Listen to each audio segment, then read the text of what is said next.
Hi everybody, Missy here, Pushing Weight Fitness, and I'm coming to you out of North Florida. And today I'm continuing with the Keeping It Simple series, and this is part two. If you missed part one, it was over stress, and I'm kind of really keeping this one more on overload. And I titled the series Keeping It Simple because so many times I'm extremely guilty. Like right now, it's Friday here. It's about 9 o'clock, and I am extremely tired. But overload. When I say that, it's everything. Um, I'm one of those people that loves to learn, and I take on any learning experience I could possibly get my hands on. I've done that, all the way through nursing school. I did it in my adult years, especially. I am a mom of five. I had three are home. I have two that's kind of grown and on their own, but they still daily contact and things like that. So overload. Since I've been into the fitness world, because I'm also a health and fitness coach and I'm a student personal trainer. I'm a full time medical professional, total of like 40 hours a week plus 3 hours round trip drive 4 times a week. So it gets pretty busy. I leave the house before the sun comes up and I don't get home until after it goes down. And that alone is, kind of tiresome. But um, when I catch myself taking on extra, it it doesn't. It just okay. Let me tell you what started this for me. I was when was it? It was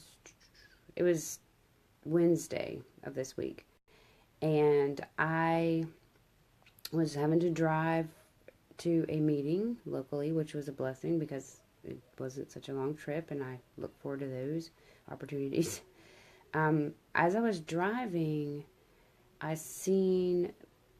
You got to be careful here because I'm also very rural in North Florida, and there was probably 5 to 6 doe that I had seen further down the road come out in front of me, and I've already hit two of them in total of probably like 4 grand on my vehicle in repairs with those combined. But anyways, I saw them ahead of time and they went across the road, and normally here that when they come across the fence, they continue to jump over it and go on.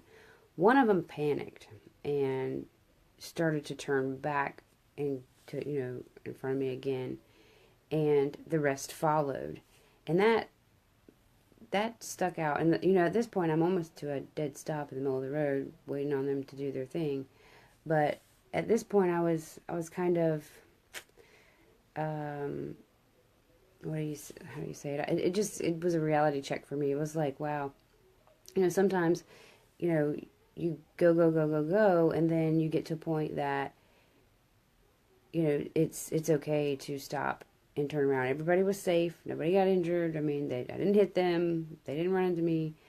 It wasn't even close. But that's when I think that's what kind of brung this on with overload. Is like, wow, I'm going to this meeting. I have all this stuff to do when I get home, and all I could do was just kind of think about rushing through my day at work to um, it was a training actually, and I don't think I paid a lot of attention to that training because I was so focused on all the things I had to do.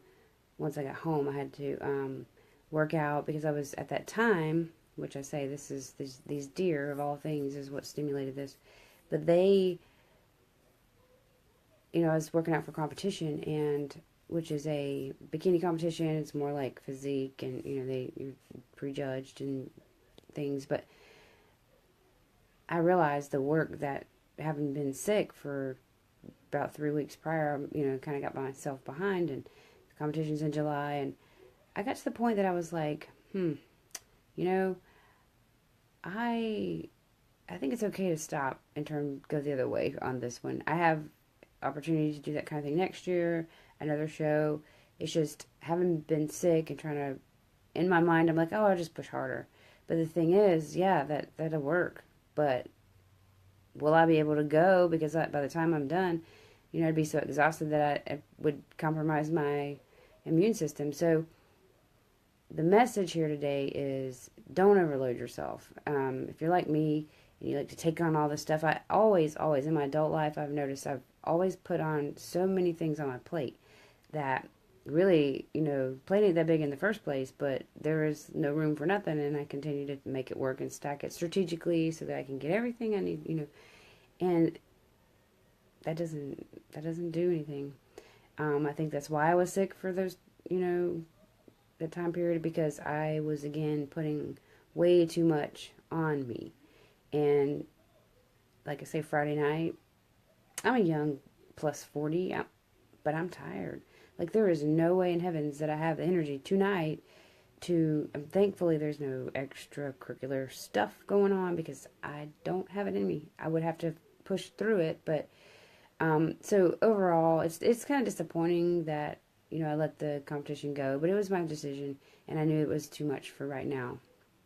And I think that's when you're realistic and you start feeling stressed and overloaded. Take a minute, assess yourself, and see what are those things like the competition. I haven't really got that invested in it yet, as far as everything it takes outside of just the training. If there was a time to consider waiting or holding off for it, it is now, and I'm glad that I did that in a sense. Like I said, it is disappointing, but overall, I'll be better next year. I mean, I'll be able to pace myself. I won't have to rush, and that frees up so much more time to focus on the family. And to me, ultimately, making those memories, that's where it's at. So don't overload. You think you're indispensable, and you can do all these things. Multitasking is great, but I'm telling you, when I was on that couch for 3 weeks, that I couldn't. The only thing I was doing is blinking and breathing. I mean, that's as multitasking as it got. But I'm warning you, for your health reasons, please assess it. Say, well, what are these things that I can delegate? What are these things that I can, put off? I hate to tell people to put things off, but if you're feeling yourself at that point where you're seriously overloaded, some of this stuff can be put on hold. I'm not saying not to ever do it. I'm just saying today might not be it. Right now might not be it. So keep those things in mind and live a non-overloaded life and stress-free. Okay, and we'll see you for part 3. Bye-bye.